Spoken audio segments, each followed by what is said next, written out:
Hello everyone, my name's Lewis, and in this video I interview an inspirational man who's been in the property industry for over 24 years. He's amassed a portfolio of in excess of 100 residential properties. He's got over 20 commercial properties. His net worth is in excess of 25 million.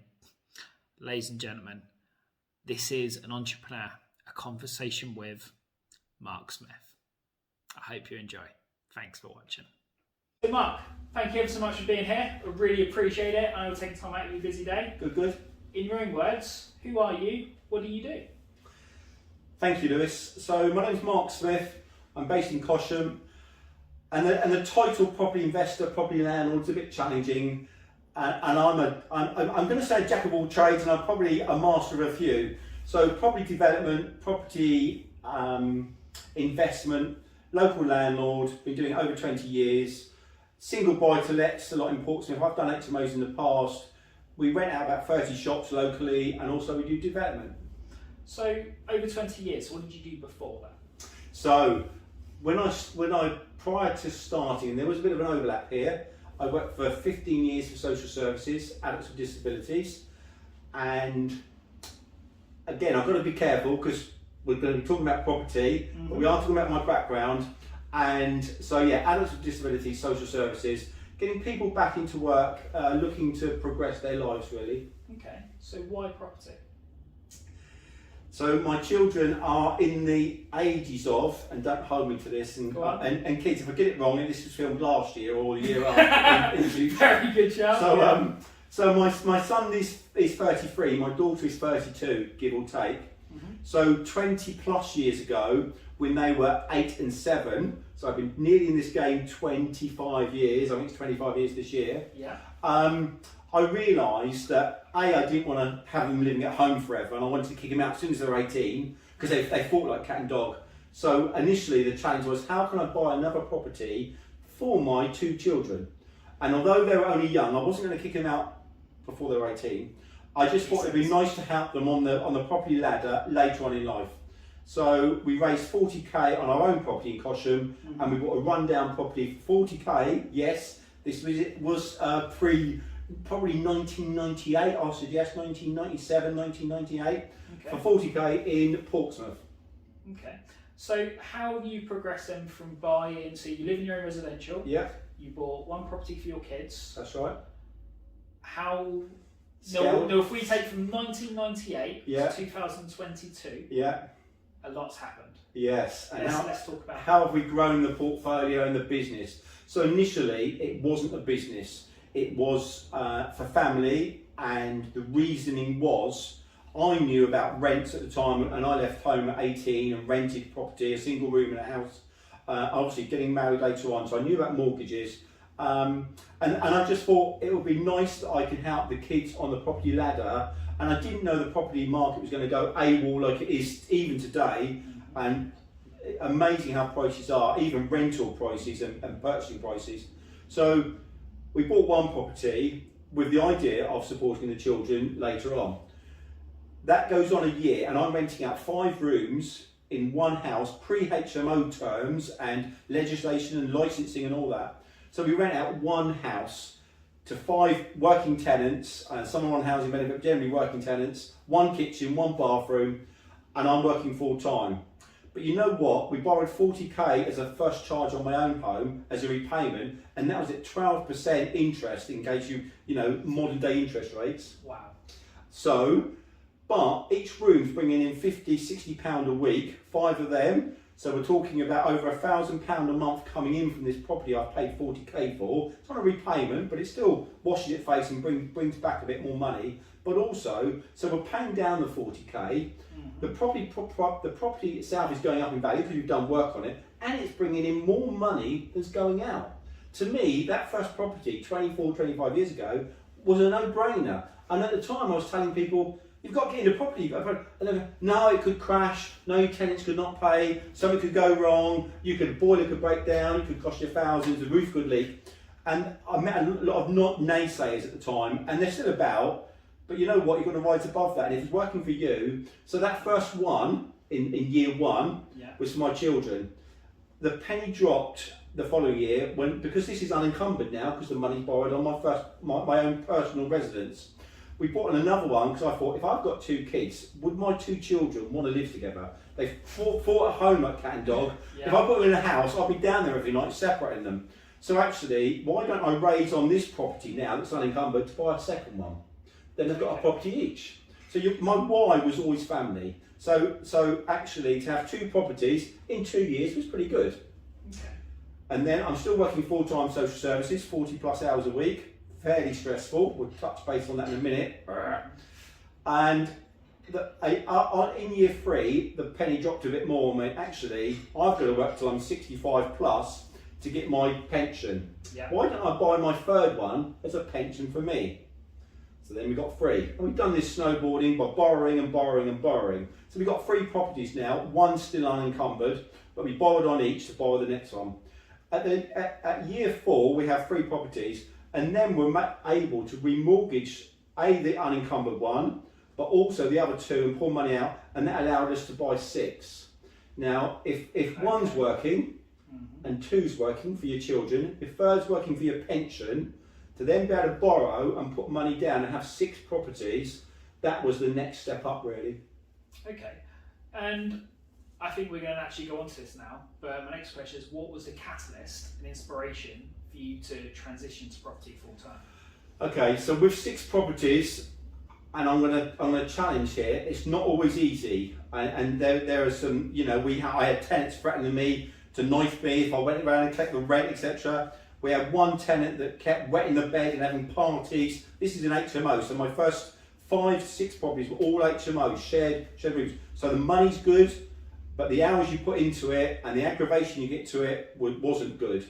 So I'm working those in the evening, weekends, full-time job, and around then about 2000, 2001, I not contracted, but I had a flare-up of ulcerative colitis, and that knocked me for 6, and I was probably doing too much. And later on, when we talk about regrets, if we want to talk about regrets, sort of when we look past of should we have done things differently, I realised I couldn't work full time and build a property portfolio. So 5 or 6 was okay if you want to work 80 or 90 hours, but actually your health should always come first. Family, your health to look after your family, and then work and building your empire. So it's not as straightforward as, oh, Mark just borrowed one, bought one, but when you have 6 and you're running those at night, you're working full time, you're trying to raise a youngish family, it can take its toll. Absolutely. And at the time, I mean, I'm guessing we're going back into the late 90s, early 2000s. Yeah. Information today is very freely available. Yes. Back then, I'm guessing it's not. No. Who did you turn to, and what? There must have been a great element of risk. And looking back, it's very easy to see the numbers and see the plan, but at the time. Yeah, I think we've got a HBM meeting on Wednesday, and one of the challenges there is, am I winging it? And I was definitely winging it in those early days for legislation, how to evict people. Section 21 had only just sort of really come back in, and having an assured short tenancy prior to having a buy-to-let mortgage wasn't a thing in 97, 98, 99. I try and get a buy-to-let mortgage and people go, no, they don't exist. They only come into force in 98, 99. My first one had to be raised on my own money. So buy-to-lets weren't out there. So new legislation, it was always a bit challenging. Speaking to the council, I'm not afraid to speak to people, and you know this, Lewis, that I'll chat to anyone, tramp up the road. Yeah. So I think it's a case of wanting to gain knowledge. Maybe we'll touch base about me growing up and leaving school at 15 with no qualifications. Okay. But I love school, but messing around, I didn't learn anything. But now, I regret not learning, but I love learning now, whether it's about development, building control, planning, new electric and connection services. So there is so much to learn. And at the time, as you say, it wasn't all on the internet and Facebook groups, and so we were very much having to visit the council, go to the library, researching tenancy licensing. But if you want to succeed, you've got to put the legwork in, whether that's on the internet these days or going and do your own research. Absolutely. So let's take a big step back then. Yeah. To childhood and growing up. Okay. What lessons did you learn Yeah. that you think you've taken forward and developed you into the man you are today? Okay. Interesting. So I left school at 15. I was brought up on a council estate in Portsmouth, Buckland Council Estate, born in Paulsgrove Council Estate. Lovely mum and dad, they're still with me. Mum's 84, my dad's 82. So good work ethics there. Hard working council family. 2 older brothers, 1 younger sister. And growing up, we'd holiday camping on the Isle of Wight, caravan on the Isle of Wight. In the old photographs, you'd always see me with scars or bloody tissue over my head, where I would be the one taking the risk and falling over. Wherever it was, I was clumsy, lanky, whatever. But I've broken 4 bones in different incidents, sort of over the last number of years.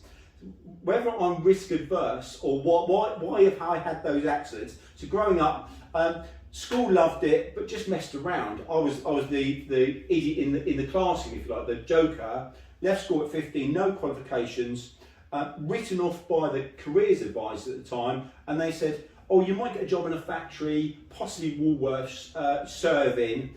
And you know what, I hold that today very dear to me. That's my motivation, as well as being poor, to actually prove people that actually I can achieve something. And most people can achieve something if they put their mindset to it and actually go out and prove people wrong. So I don't regret leaving school at 15 and getting written off by the careers advisors, because that's my motivation, to prove people wrong. That gave you the oomph, yeah. That's why I'm probably where I am here today. That's why I'm not averse to taking risks. I do analyse the risks thoroughly. I know about risk calculations and so on. So leaving school, poor broke, being laughed at by school friends. I've had that on the bus, Mark hasn't got any money. But you know what, I don't care. And even up to I was probably 35, I used to let my upbringing hold me back, because I'm not a well-educated guy. I curse and swear occasionally, that's working with builders. But you know what, I'm as good as anyone else. And as soon as you can say that, and I go on some nice cruises now, I do some nice holidays, and I won't be talked down to. I'll be civil to people, but I won't be talked down to. Okay, no, that's absolutely good. And like the whole purpose of this interview is to talk about where it's all about lessons learned. Yeah. Okay. Everybody on social media, everybody publicises their wins. Yeah. And you look on the likes of Facebook, you think everyone's a millionaire, everyone's living their best life. Yeah. Okay. Now, coming from a sporting background, the emphasis was you either win or you learn.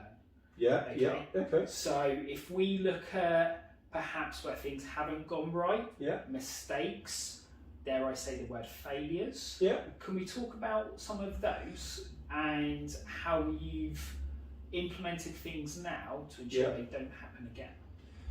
Okay. How old am I, Lewis? 52. 57. 57. He knows how to shave this morning. You do know how to interview. No, I've got a spot because I've been interviewed. I was a bit poorly last week with a bit of a flu. So, and the reason I say about age is, believe it or not, even at 57, I'm still making mistakes, and some of them quite severe. I mean, I've been married for 34 years. I have to say that carefully because my son's 33. In case I go, I've been married for 33 years. And my anniversary is next month at 35 years. And you know what? I still make mistakes now, and whether my wife watches this, she doesn't do property as such. It's me be involved in the business. But relationships, family, business, I think every day's a learning day. I think, and most recently then, I've buried my head in the business and not focused on the relationship at home. And hands up, guilty, not proportioning my time correctly. And how mean am I just to look out for myself and the business when I really should be my health, my wife, my children, and the business should come down the line. Our customers and our tenants do not come first. They should be lower. So ultimately, it's about getting your priorities, and then your priorities in life will change. But ultimately, you look about your family around you, and that should be your top priority. And we started by saying, why did I start property? It was definitely family. My why is still up there. My why, and we helped my parents last year move into a house in their 80s. So, you know, my children are helped, we have in-laws helped, and so on. So the nucleus of the family are still being helped in the business. As for mistakes, trusting people sometimes, you think you know someone, you trust someone, and they can let you down. Therefore, but you know what, to build this business and the business we're running, I've had to rely on other people. You cannot build a successful empire business yourself without having good people around you. But sometimes it takes a few years to find those people if they are good enough or if they've got different avenues to explore. So it sounds like you've had a few issues with people letting you down in the past. Yeah. Would you care to give any examples of what you do now in screening people to, I wouldn't say eliminate the habit, because there's always a risk, but certainly reduce it? Okay. From an employment basis then, we have a good HR company that does help with the actual interview process. And the challenge, I think, previously has been the term greed. If you have someone that works with you and they see you on a successful deal that you're working on, they might want a share of it, and that's sometimes not real, not truthful and honest. That you start to greed, envy, jealousy, all those nasty words can rise up from people that you could work with. And it can spoil a relationship, a working relationship. So sometimes, and it's not easy to spot that early doors. Sometimes that can raise its head later on. I believe in rewarding, you know, your employees around you, your friends, and so on. But yeah, so envy and greed can sometimes be niggling to other people because they can see you succeeding. They don't know the background, some of them. Of course. And that's a challenge. I mean. As I've been probably networking for quite a few years now, 15, 20 years, and actually you mentioned earlier on about sources of information. There were networking groups 18, 19 years ago that I used to go to and go, oh yeah, I'm getting the property, you know, to learn from other people. And I remember a dear friend, Sarah Smith, local lady, property lady, when I told her my story about growing up poor and so, she said, I thought you had rich parents that helped you on the property ladder. You know, how far from the truth is it really? That so people perceive you differently, I think, when you've got wealth and they see you. And I nearly said in a flash car, my car's 8 years old outside, my Audi. If it ain't broke, don't fix it. And I like that car, and I can still wheel spinning occasionally. Not really, you know. My wife's got a nice car, but you know what? The watch doesn't make the man. The shoes don't make me walk better. My pen, my flashy pens, don't. You know, my body's still crap. I'm a council boy, rough, you know. So just be careful, really, about how you perceive people. I observe you on many networking meetings, and people come up to you all night long. Different people. Yeah. I imagine there's a lot of propositions within that. How do you analyse and maybe let people nicely down and say it's not for you? Yeah, it's difficult. You can only help so many people so much at a time. I'm very aware that my time is precious. Everyone's time is precious. Sorry, not my time is precious. Everyone's time has an infinite time on this earth, and we just need to use it correctly. I am for helping people, and I've had 2 messages over the weekend. Mark, can you help me get into property? I want to emulate what you're doing. I need some help with this. And if I want to spend hours on them over the weekend, I could have done. My darling wife doesn't like me working evenings on property or weekends, and that is the right thing to do. Is down tools. So during the day and a couple of networking meetings during the week are okay. So I tell them, really, I need to be honest with them, and I believe in total honesty and total out there, and call a spade, etc. So ultimately, I advise people what I can help them with, and the challenge I think with some people bringing you a deal, it's, I've got this deal, Mark. Can you check it out for me? Can you provide the money for it? Can you do the due diligence? Can you oversee it? Can you develop it and we split the profit? And you're thinking, God, you've just handed me a piece of paper from Rightmove and you want me to come in business with you. Yeah. So I'm a bit blunt, really, and I've got 2 or 3 JVs going on at the moment. Sometimes with a limited company where we're sharing profits. Sometimes where I've funded deals and we split the profits. Sometimes where I've purchased a deal, builder does the work and we split the profits. So there are a number of JVs I'm actually busy with anyway, Okay. and it's got to work for both parties. When you say work for both parties, Yeah. can you explain that a bit further and what you mean by that? And I'm just trying to think of the 3 or 4 that's going on with JVs then. So risk actually. So Yeah. if I'm putting up 200 or 300k in a deal, I want security. Yeah. But also, would I put the development cost up? Say the development cost was 50k. Would I put the 50k up as well as the purchase and let the builder do all the work? So actually, I want the builder to put the 50k up, so he's got some skin in the game, and he knows he's got a time scale. Because if I paid for the property, the development works, done all the planning, done the building control, and I've just got this builder, and he was going to split the profit of this, depends on what the profit is, I don't think it's worth it. So the current one is, on that one, is he pays for the development, I do the planning, there's a few planning challenges that I do a lot of legalities on it, I do the purchase, first charge, and we split the profit. And that works both ways. We analyse what the profit is going to be, the projected profit, worst case, best case, it's going to be in the middle somewhere. And as long as he's happy with it, the often thing on the JV is, can you do this deal without me? Can I do it without you? And actually often it's, I can do it without you. So actually then you go, so therefore it's got to be more in it for me, or he's got to do more work. Does that make sense? Absolutely, and I just want to touch on that. So I don't want to put words in my mouth, but I'm guessing that there's 3 aspects to this. There's money, Yeah, there's time, Yeah. there's expertise. yeah, definitely. Yeah? Yeah. So if somebody was to come at you with something, Yeah. they need to offer you at least one of them. Yes. Absolutely. And that's the challenge, isn't it? If you get a new novice or newbie property wannabe developer who wants to share an experience, they're going to say, Mark, can you spend a lot of time on this? Can you provide the money for this? Can you bring your expertise on this and your knowledge? And actually, can we split the profit? It's not going to work.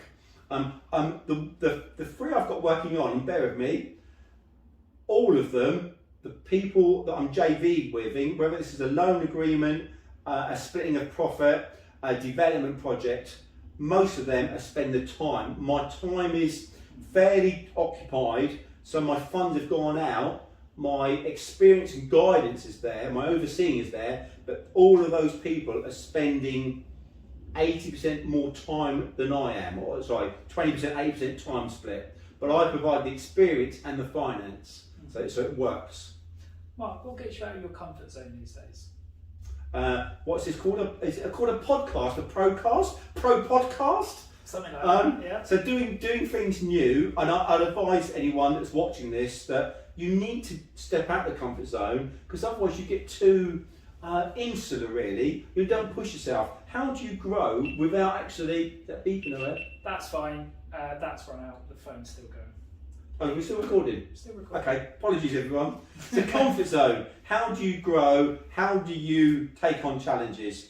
So doing things new, I love a challenge. If someone, and actually one of the failures, we're talking about failures or challenges, is if someone says, you can't park in that gap, I'd give it a go. Okay. If someone says, you can't build 10 flats there, you only get 4, what's me try and build 10 then? And so I am one of these people, you shouldn't challenge me to do something. You can reverse it on the head that actually that is one of my inspirations, is actually your motivations is to say, I can achieve a lot here than you thought I could do, watch me. And that is a nice, because often the reward is not just monetary. Monetary comes into it, profit at the end of the day, but actually achievement of what you've achieved beyond what people thought you could achieve is probably up there. It's recognition to say that is a good finished job. It's not about the profit. That is not the main emphasis on a lot of stuff we do today. So Mark, what's your biggest failure, if professionally, and more importantly, what did you learn from it? Okay, so my biggest failure is thumping the interviewee. No, actually, so no, not. We've got to do that later on. He can defend himself. Have you seen him box? Many years ago. I think I actually, and again, I'll be careful because some people are watching this. So to have this recorded, Yeah. if you're going to lend someone money, so I'm cautious how I word this, please make sure, although you might be promised first charge on the property, please make sure that that first charge isn't switched slightly, that you don't get first charge on a property. So I need to be a bit delicate here for anyone watching. So although you think you've been promised first charge on a property, that hasn't always happened, and you can lose a lot of money with someone putting the word limited in a new company. So I've got to be a bit careful there. Okay, that's... Because you could say, you could do a loan agreement for someone called Kingfisher Properties, thanks very much, and then when it gets registered and they buy the property in Kingfisher Properties Limited, your loan is worthless. So just be careful on your loan agreement if you're going to buy a property or have a first charge on a property. I've got a very good solicitor, but before I've trusted the person I'm working with, their solicitor, that they would register the property correctly, buy the property correctly with funds I've contributed to. So again, I'm being a bit cautious, only because the legality's potentially ongoing. I've also heard, and not me personally, about gurus where they'll want to split the profit, and then when the and this is local as well, people that may know this deal, when the deal goes pear-shaped and they lose 100 grand, the guru who's sharing the profit won't split the negative, the loss, and there's a legal case going on there. So I'm talking about failures. Small failure from 10 or 12 years ago, pre sort of internet really, or Facebook. Yeah. I got offered a couple of off-market deals in Leicester. Now I was a bit local at the time, and I thought, oh yeah, Leicester's only an hour and a half up the road, we can do these. We won £1,000 registration per property, and we won £1,000 for the builders to secure it. So £2,000. They were Up front. You can do your research online at the time. So we've done a bit of research, and so I checked with my darling wife, got permission to pay £4 grand to secure these 2 flats in a development of 8 or 9 flats. Saw the pictures. So is this off plan? Semi-off plan, just getting finished. Okay. But I could go and see the site the following Saturday. But you have to register quickly. Otherwise they were going to sell quick, the marketing. Did you have the call to action? I had the call to action. It didn't end in 7. It was £2,000 a property. But I paid my £2,000. I said I'll come up at the weekend. I was probably working still then. I'll come up at the weekend, and went up on the Saturday morning up to Leicester. Got up there at 8:30, nice and early. Went and get a coffee at the cafe. Then went to the first estate agent. Said I'm viewing these today at say 10 o'clock. Do you reckon the values are good and the rentals what they tell me I'll get? And the first estate agent I went and they went, you don't want to buy down that road? And I said, why not? I said, I've done my research, they're all about that, that's a good price. He said, that's the red light district in Leicester, that's the one road where all the prostitutes live. You will not rent there unless you're renting by the hour, he said. So we pulled out of that deal, and if you Google, I've never tried it since, but when you go and buy somewhere, an area you don't know, it's all right. you don't know that you're buying in the red light road of that area. Yeah. I haven't visited Leicester since, and I pulled out of that deal, and they did try and lower the prices, and I now only invest half an hour from this office. And that's one of the reasons I do. That's good lessons. Yeah. I'm trying to skirt around the red light. But imagine going into a stage, can you tell me where the red light district is? Perhaps that's one of our questions when we go to this stage. That's the first one you ask the girl at the door. I'm just looking for the red light district. Fair enough. No, I like it. I didn't think it would go there, but it did. You touched on gurus. Yeah. Have you used any mentors or gurus before? And what do they mean to you? Okay. And again, people can watch this. My thought on gurus is a lot of them are selling courses because they're not successful in property. But some are successful and some are good, offer good training, good mentorship. And I know we've done a straw poll at HBM before where probably 80% of people in the room have gone on to courses, whether they're the national courses or local support groups, and they've succeeded. But those are the ones that are doing property now, so those are the ones that will say they're good. And I've looked at failure ratios before of people attending some of the corporate big boys in the UK. There's 2 or 3 that come to mind, and there's one especially, and I can't say any names here, that's been taken to court and so on. their failure rate is above 90% of people that do not make enough money to claim their course fees back, as in to call in their course fees. So the failure rate is quite high.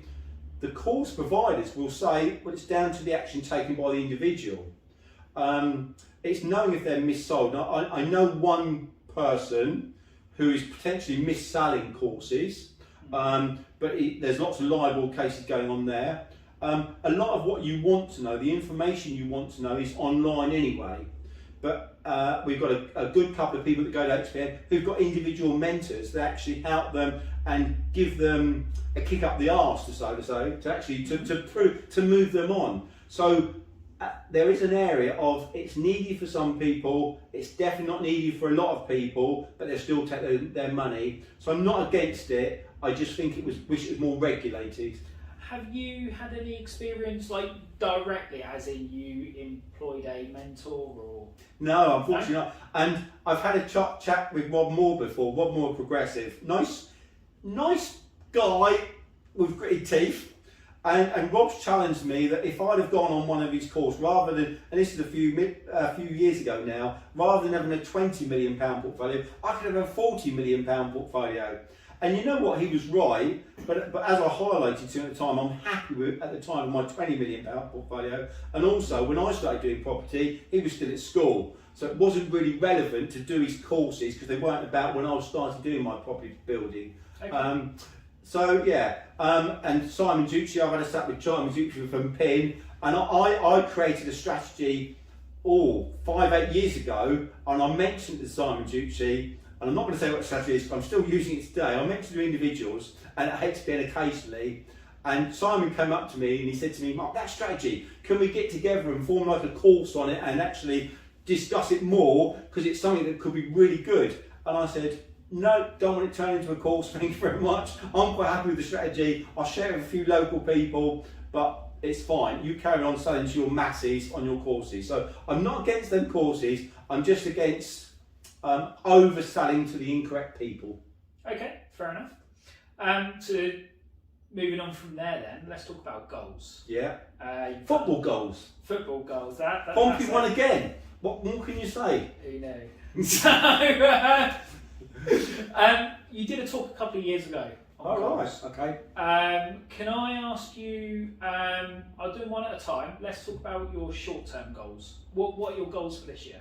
So goals for this year, I've got 4 or 5 different projects on the go, development projects these are now. So the main business of the rentals, I've got some good staff that do the day-to-day rentals. So the development projects, and I've got 4 or 5, and 2 or 3 of those are actually stuck at planning committees and so on, and one of them has been stuck over a year this month since we got planning in. We've got 2 or 3 other sites, development sites on the go. So really, it's starting and finishing one of those in Gosport, and that's been 2 years in the making. Hope to have it finished by December. Get planning through on a couple of other sites. So ultimately, it's about reviewing targets, goals, where we're going in the business. And actually, talk about goals, holidays. I know business goals, but also work hard, play hard. Off to New York on Thursday, just for a week. I will do Italy again this year. So yeah, the goals: work hard, reward yourself. Ultimately. Okay. And what about more medium and long-term goals? So I can't believe I'm 57. Where did the last 10 years go? Were you at school 20 years ago? Yes. Yeah. Medium long term, I need to, I'm a workaholic, and is it work if you love it? I can't get that in my head. And although I enjoy the making of the money and the funding and the development, pricing and so on, ultimately I do it for a sense of achievement, a buzzing, so a sense of getting the planning and what you're building.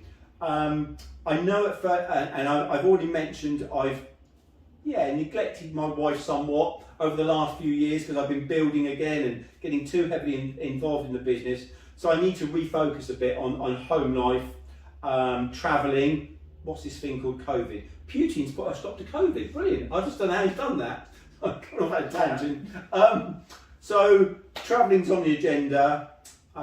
You talked about goals. I remember 22, 23 years ago, nice chap, our gardener, Den at the time, lived up the road, 2 or 3 doors up the road, and he came to me and I told him what I was doing, buying property, and we had 2 or 3 properties at the time. So we'd raised 40k on our own property, then later on we raised 50k, then we raised say 55k on the next property and so on. And he said to me, "God, you're buying these houses, how are you doing that?" And I said, "I was raising money." And at the time, my aim was to get to 500k, £500,000, which sounds a lot, or it did then. And he said, "You're mad. In the old days, we used to pay everything in cash." I said, "Den, this is good debt. This is asset debt, where the assets increase in value. I'm managing the debt with the income from the tenant and so on." I said, "But Den, I'm aiming for £500,000, but you know what, Den, in the next 3 or 4 years, I'm going to have £1 million debt." He nearly fell over, and that's not how he passed on, but later on, Den was a down-to-earth, really nice guy, and he said, "I couldn't sleep if I had £1 million debt." And today, as we speak, my debt's around £7-8 million, and I sleep very well at night. So goals and setting, it's about your management of your aspirations, really. Okay, I'm going to put some words in your mouth. Really? Because a few years ago you did a talk about all goals centred around £1 million. Yeah. Hopefully that's jogging you on. Yeah. Okay. So you mentioned £1 million in debt. Yeah. There are a few others. Okay, so £1 million income, cool. Yeah, we hit that a few years ago. So again, although it appears monetary, £1 million income and £1 million debt and a 25 million pound portfolio, I'm going to challenge you, Lewis. Sounds wonderful, but actually could mean anything. I could have £1 million income, and I hit that 2 or 3 years ago of tenants' rent coming in, so getting £1 million income. But what if my outgoings were 950 grand, and if the based on interest rates would put them at £1 million outgoing? Yeah. So I know my debt ratio, etc. And you've already heard me say my debts are about £7.5 million. But our portfolio is about £24-25 million. So we have a very good debt ratio now.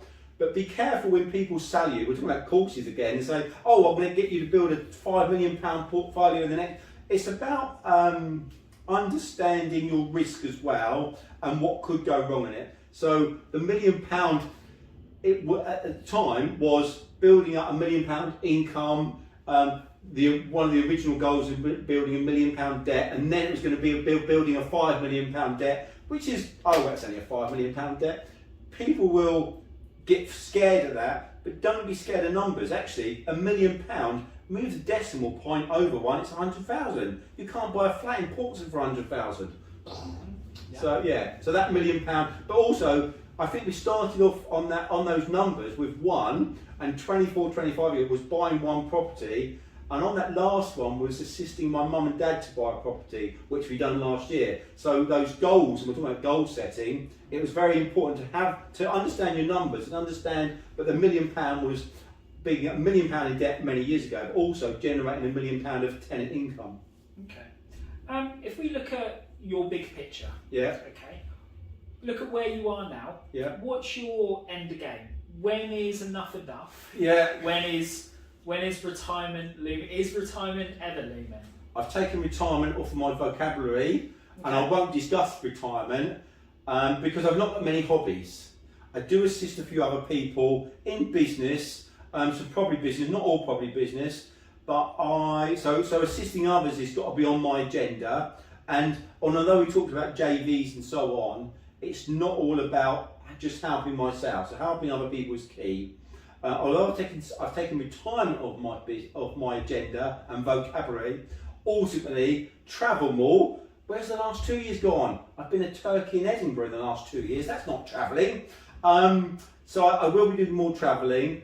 Whether I get permission to go away for 5 or 6 weeks or longer. Would you like to go away longer than that, mate? I would. Good for you. So yeah, I think I don't want the word retirement, because retirement means pack up work. Okay. And is this work, if you thoroughly enjoy it, and you can choose how many hours or how little hours you work in it. Although I probably work 30 hours in the business a week, I don't need to work 30 hours, and I probably do 10 hours socialising and chatting. My wife says I talk for a living, and I probably do. Here you go here. So ultimately, it's not hard graft, this. And I probably need to stop some of the developments if I want to. Finish those. I've got a funnel of developments of tenanted properties now that will keep me going the next 4 or 5 years. So, God, will I be 62 in 5 years' time? I know I don't look at that spot. It's a teenage spot there. Sorry. Is where you are now, I could only assume multiple times in your professional career there's been a lot of stress. Yes. How have you looked to, so there's a very stigma, certainly within the property world, of go, grind. If you want it bad enough, you'll achieve it. What's your interpretation of that? And how has perhaps that affected you personally over the years, and what do you do now to de-stress and there's also a line of stress and excitement of pushing you, and I think that's and everybody should look after their own health, but also other people should be aware of other people's health. My health sorry, excuse me. I mustn't get upset here. No. I don't know. I'm a bit. Put a warning on here. I suffered a nervous, emotional, physical breakdown after starting property because working all the hours. Also, colitis kicked in. It's going to be with me for the rest of my life. One of my biggest regrets of doing the property is not spending time with my family when they were so young. So when I started this when they were 8 and 7, I didn't spend enough time at home because I was working full-time social services and then out most evenings, either doing up property, dealing with tenants, dealing with rent. So those probably 5 or 8, the first 8 years of them till they left school, I regret not spending time with them. I mean, don't get me wrong, they love the assistance they're given now on the property ladder and in business and monetary, but kids, I severely regret not spending time with you growing up. And even now, I'm responsible for my own health, but luckily I built the business that I am able to take time out if I need to. So my own mental health, physical health, chronic illness, I have to manage, and I'm aware of it, and ultimately you need to be aware of what you're doing to your body if you're trying to achieve certain goals. Okay. What's the best piece of advice you've ever received? Okay. For me, there's been lots of advice over the years, and probably one of it, and I'm not sure where it stemmed from, and I thought this might come up, and that is about ignoring the naysayers, because, and even you'll get the naysayers in your head. Now, family will want to do you well, but are very risk averse, so that they're cautious of what you're going to take on if you want to become a property person, take on debt and so on. But also having the right mindset. If I can just relay a quick story. How long have we been videoing? I don't know. Oh, too long, mate. Sorry about this, everyone. Let me just cut to the chase. Many years ago, pre-property, I had a bad motorbike accident. I broke my femur. Can you see my femur's curve there? You won't see it there. Yeah. I've got a curve in my leg there. And was I unlucky or lucky that day when the car run me over on my motorbike and blood gushing and 40 odd stitches and broken femurs and so on? I went in hospital, and I was in hospital for about 3 months, in traction and so on. The guy next to me on the right had gangrene in his legs. He died next to me after about 3 or 4 weeks. The guy to my left, a chap called Paul, he had a cycling accident in America and lost the bottom of his left leg, and he was in QA, had it tied up and cut back another couple of inches. So the guy next to him on the right died of gangrene, even all those years ago, and so I was the lucky one that kept both my limbs really there. And although I walk with a bit of a limp, and I go to chiropractor, thanks Chris, to get me back mobile, even today, you've got to have the right mindset. And I think I was very lucky that day when that car hit me, put me in hospital, and made me walk with a bit of a limp and so on, because it could have been so much work. So mindset in business and in life, you've got to count your blessing stars, whatever goes right or wrong. Be thankful, because it could be a lot worse. And how do you keep the right mindset long term? Interesting. I like helping others. I get a buzz out of a guy buying his first buy-to-let, even giving someone advice on how to repair their roof. I'll get a buzz because they'll say, brilliant, thanks Mark, you saved me £2,000 on that. That's a buzz for me. So helping others, I think, in this business world and in this thing called life, we're all going up the ladder, you know, and ultimately you should help someone up the ladder and up the steps with you. So you should be saying, I get a buzzer for helping people. If you can get in your right mindset, not why should I help someone or I've got time for them. We've talked about time, but ultimately help others. Be happy to help others and get a buzz from it. Okay.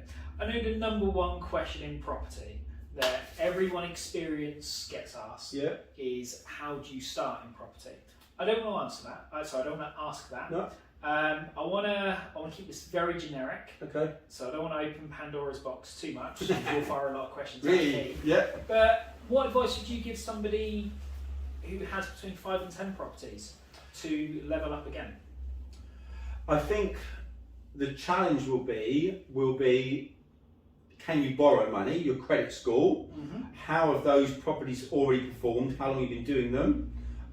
Consider doing something different like a commercial and resi small development, buy a shop with a flat above it or just a shop where you can convert to a flat. No extra 3% stamp duty, folks. Come on, commercial. I've been doing commercial 12 years this year. You should have been doing it 12 years ago when I started, but nobody wanted to buy a shop with a flat over. I'll do then. So, but everybody's trying to get in that game, but just think differently. Can you add value? If you've been buying standard buy-to-lets and you've got 5 of them, then why should your 6 be different? I'm not saying don't cookie cut. If cookie cut's working, keep doing it, but also think of what you've learned over the first 5. Okay. And you've half answered this already, but let's use a couple of buzzwords. Yeah. Diversification, Yeah. multiple streams of income. Yeah. How do you take them on board and what have you done to diversify and create multiple streams of property income? It's a good question. So as I'm 20 plus years in the game now, I think the first 7 years, and I get a 7-year itch here, of boredom if you like, most of the rental properties that are now single lets are just bay and forecourt, run of the mill stuff, 3-bedroom, 2-bedroom houses in Portsmouth, all nicely rented, nicely correctly finished if you like. After 7 years it gets a bit bored, and really this is what we're talking about if you've got 5 properties and if you're doing it enough, it gets a bit. So then we went into property, commercial property. So, and that was, say, 12 years ago, we started buying commercial property because everybody was scared of it. If you buy something without a tenant in, it's almost worthless. Hold on then, well, I'll find a tenant for it. And a few challenges, learning curves, and I think that was what gives you the motivation, the new learnings of going, we need to learn this, especially no one else is doing it. 7 years later, so probably 5 or 6 years ago, I get into development, and then we do a small development, and that's what people should consider doing, rather than thinking, I'm going to build 10, 12 flats, just do 1 or 2. And I converted a few offices to single flats, above shops, split stairs, building control, planning, etc. Then done 3 or 4, and then we do 8, then we do 10, and then we're doing a couple of 10s at the moment and a 12. So yeah, I think I keep motivated by diversifying and changing because I enjoy it. I get bored with something after a few years and I want to learn something else. Okay. Is there anything that you need help with that perhaps one of our listeners could perhaps help you with? Is there anything you need? Okay, anything I need. Guys and girls, I'm at that stage where I don't really need a lot. Marital advice, I'm getting it, you know. Karen, hello. I try and assist people, so I may not need advice, but you've all got a story to tell, and ultimately you should be telling and sharing your experiences with other people to help them in life, not just property, but in life in general. There are some people there that won't call out if they need help, and to try and spot them and offer your assistance in whatever. It might just be walking the dog, helping them cook something, learning new skill that you've got. So share your life experiences with other people. You've mentioned networking events. Please. I think you mentioned something called HPN. Do you want to let us know what that is and how people could find you if they want to? Okay. HPN, the first rule of HPN is the first rule of HPN is it's a friendly, non-affiliated property networking event in Hampshire. It says what it does on the tin. So Hampshire Property Network is what HPN stands for. We have a Facebook group. Look up Hampshire Property Network on Facebook. We meet once a month, second Wednesday of the month at the Sohn Hotel in Fareham, Whiteley. Everyone can come along. We have about 80 yearly members that attend, but very friendly. Come along and chat to people there. How does HPN differ from other events?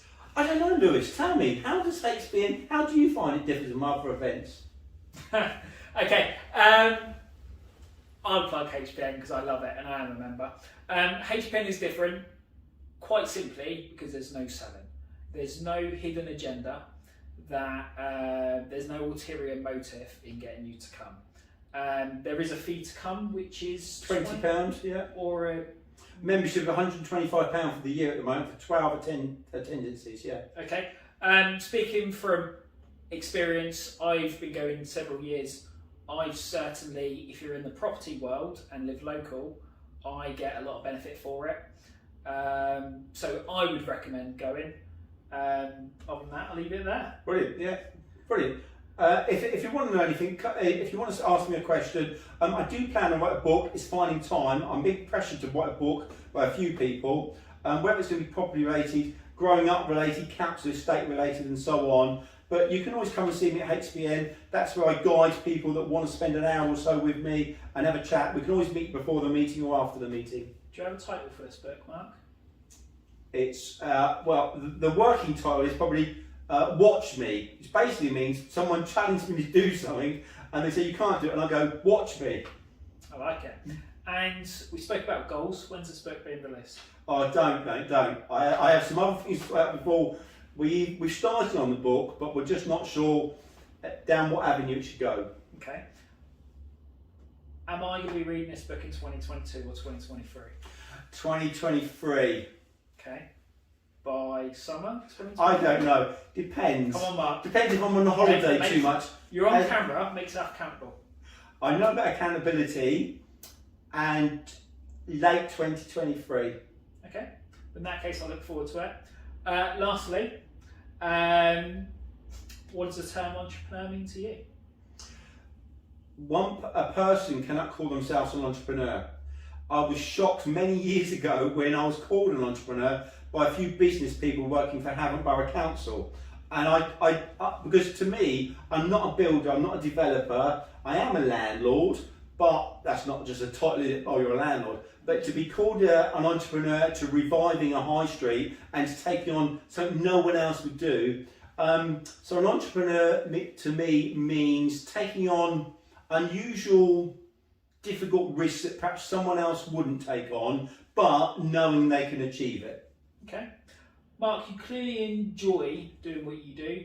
You're certainly an inspiration to me. Good to hear. And hopefully to many of the people watching this. Thank you ever so much for your time. I really appreciate it. No problem, Lewis. Thanks very much. Thanks very much.